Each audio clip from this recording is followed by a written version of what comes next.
The whole city, was in shock from the murder of Martin Luther King. But there was no surprise that there was a reaction like that. And nobody really felt that it was unjustified. I guess that's where you go into the division between the white and the black Washington again. Washington was and is a segregated city, a very segregated city. And when you have two cultures, particularly one culture that's not being respected, you have to expect things like that. It was a time of rage, fear. Emotions were just all over the place. It was something that had to come out. It was something that had to boil over because the hurts and all the suffering that we have gone through, it was just something that the rage came out on material things rather than people.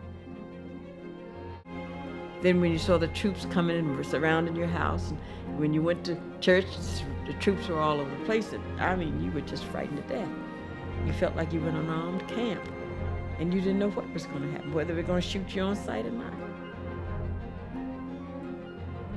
Brought up so many fears of people in this city. Certain evidence that the riots did scare a lot of people in power. First of all, there was a response of conscience. I think a lot of people in this country, white and black, were genuinely shocked by what happened. Where something bad happens and people come together and they say, well, God, we've really got to do something. Second of all, there was a response of fear. After all, we're talking about a Congress that had been largely dominated by Southern segregationists. My assumption has always been that we got home rule in no small part because of the riots.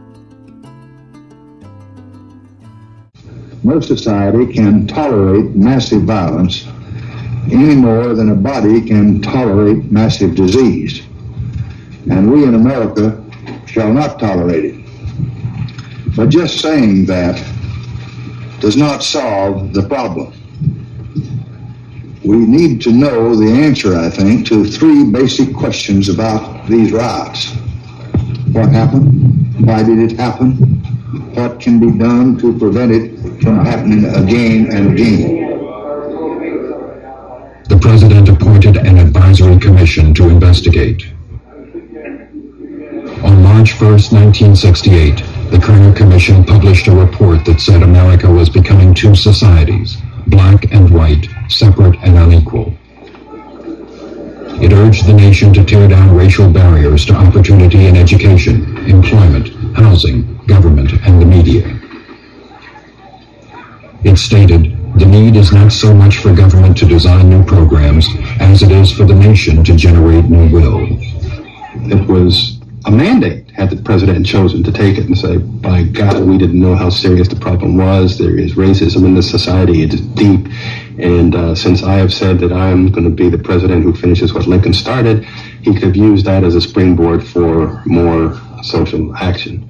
Instead, he refused even to have the commission come over and present it to him.